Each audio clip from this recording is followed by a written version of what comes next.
Não confunda a reação do oprimido com a violência do opressor.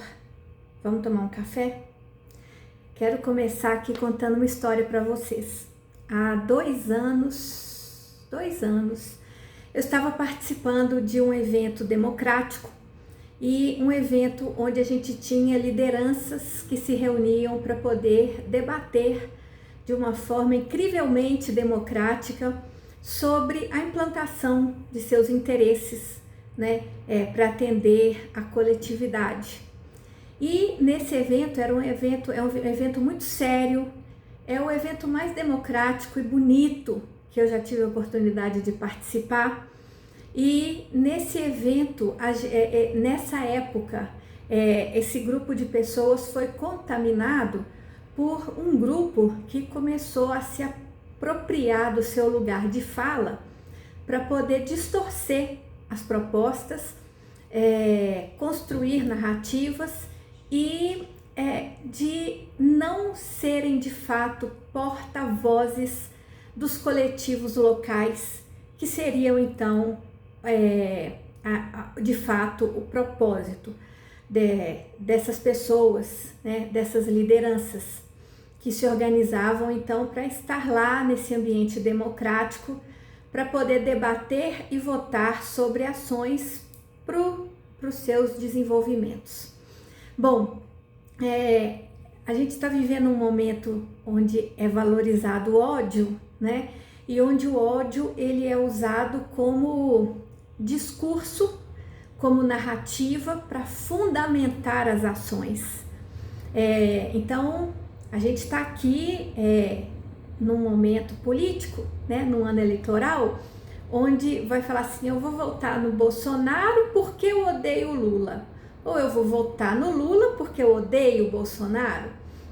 Então a gente está sendo o tempo todo tomado por um ódio, e aqui eu estou trazendo a política, mas também a gente tem na religião.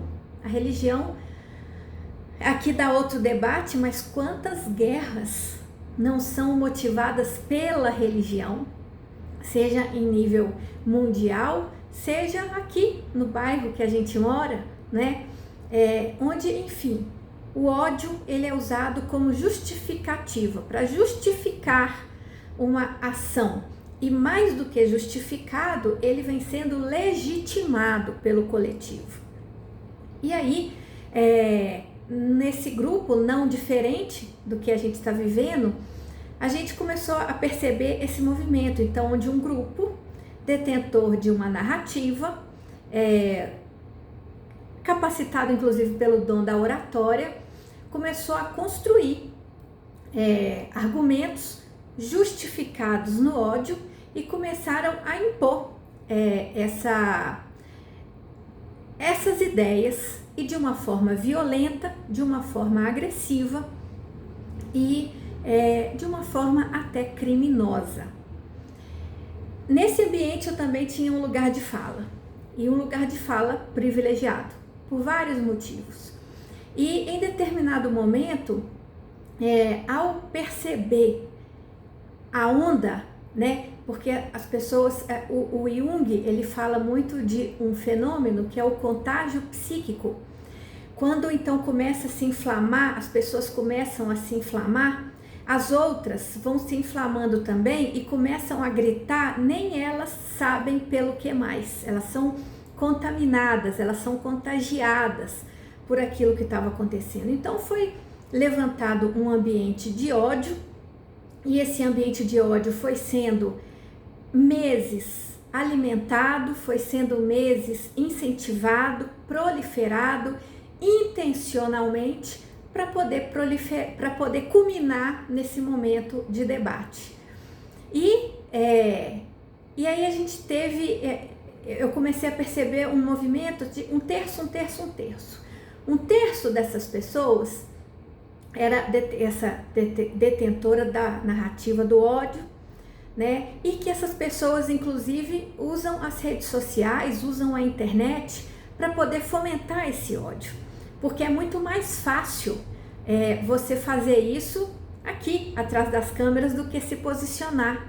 Quando a gente ouve influencers falando, eles falam que eles são agredidos diariamente pela internet, mas pessoalmente eles nunca foram, né? Então a gente vê esse fenômeno acontecendo. Então esse 1/3 fomentava ódio pela internet, o outro 1/3 tentava agir dentro do que era correto, dentro do que era legal, ético, e o outro 1/3 assistia tudo acontecendo de uma forma passiva e de camarote, comendo pipoca. Na hora em que a coisa estoura, então, esse 1/3 que estava bem orientado, esse 1/3 continua firme no propósito de quem são, no propósito ao que eles se propuseram. O outro 1/3 do ódio continuou firme nessa intenção. E o outro 1/3 que via passivamente foi contaminado, foi contagiado, porque eles não estavam se orientando em quem eles eram e ao que eles se propuseram. E então esse grupo do ódio tomou 2/3. E a coisa, num ambiente que então a gente estava falando de coisas democráticas, de coisas legais, a gente já estava diante de uma barbárie, a gente já estava diante de atos criminosos e de algo que estava caminhando para poder perder o controle. E quando então, depois de meses de observação desse movimento, eu então me posiciono contra o ódio e me posiciono de uma forma firme e respondo, aí eu também fui alvo do ódio e outras pessoas também que foram alvo de mais ódio ainda, né? Quando então eu me posiciono contra essa manifestação de ódio, aí já nem era para me defender, mas era para poder tentar preservar o propósito do ambiente democrático. Esse grupo de ódio se aproveitou, então, dessa reação do oprimido para poder, então, partir para cima e dizer: tá vendo? Olha aí, olha aí.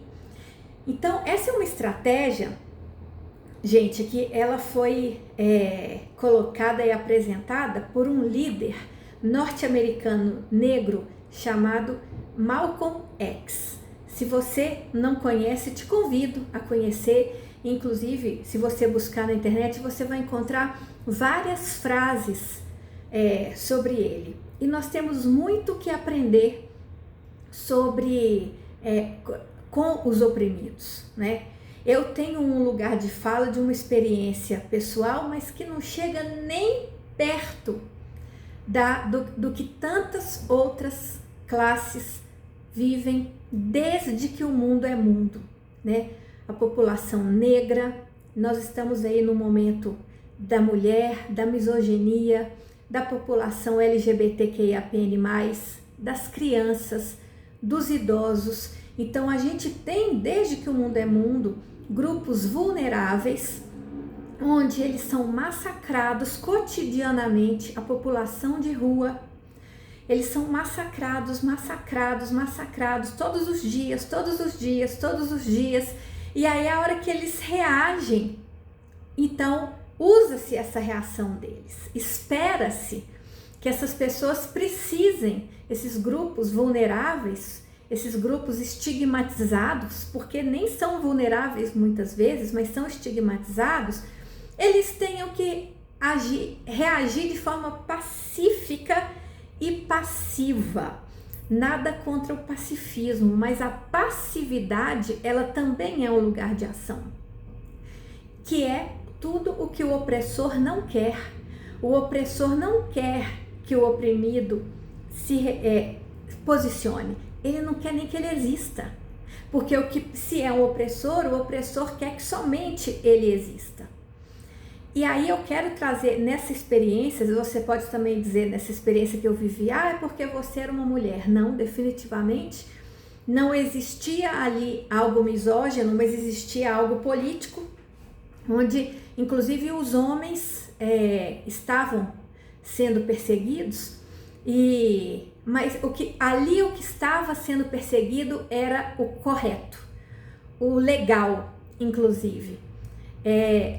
E ali havia uma corrupção de propósito, né? E nada endereçado a mim por ser mulher ou a grupos. Inclusive, tive a oportunidade de experienciar uma opressão das mulheres muito mais ferrenha do que dos homens, né? Mas mulheres que estavam identificadas com esse lugar do agressor, com esse lugar do inquisidor, com esse lugar que quer que as coisas aconteçam do jeito que eles querem que aconteçam, em detrimento do que o coletivo quer, em detrimento do que é ético e do que é legal, inclusive.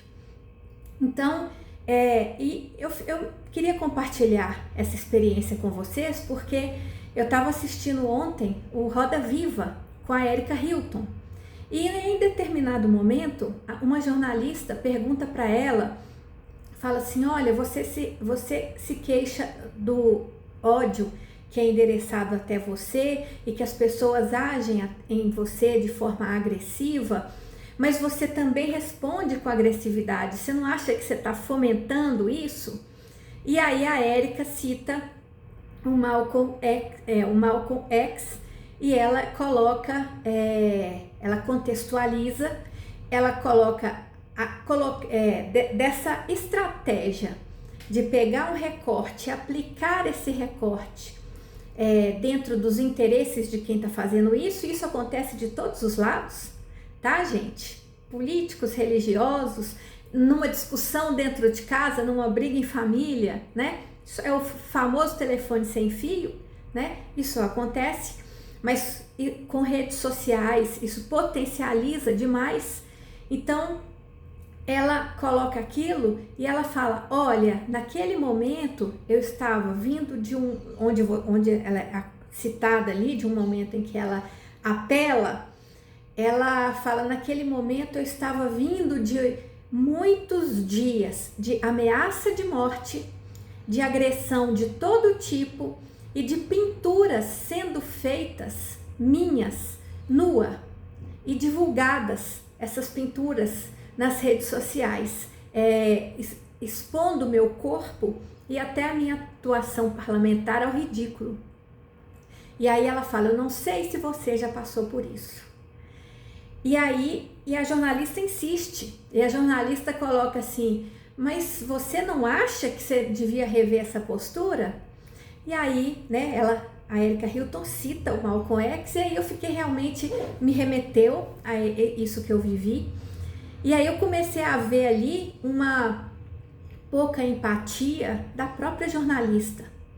E ali eu também não sei se é um machismo, ou algo ideológico, né? Mas assim, a pessoa chega com uma crença, ela chega com uma convicção de que ela quer que a coisa seja do jeito que ela concebe e ela cerra os ouvidos para o que vai vir do outro lado.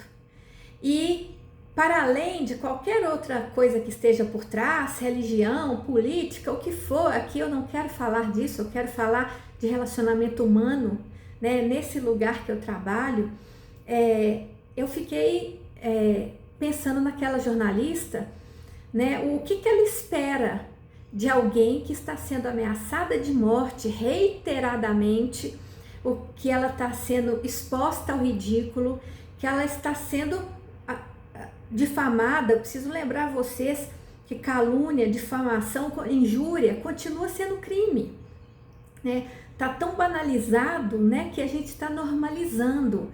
Mas quando eu tive a experiência de estar nesse lugar, eu me posicionei nesse lugar de que eu não consigo normalizar a violência. Eu não consigo dar jeitinho e normalizar crime. E tem lei que serve, que tem lei que não serve. E eu vi ali naquele momento, né, essa jornalista, me chamou mais atenção ela, assim, o que ela esperava de uma pessoa, seja essa pessoa que for, que ela está sendo ameaçada de morte, que ela está ali sendo exposta ao ridículo, estão sendo cometidos crimes contra ela e ela está errada. A violenta é ela de reagir à violência, eu vejo essa cobrança como uma reprodução e um aumento dessa violência. Então, vem muito daí que a violência gera violência, não é?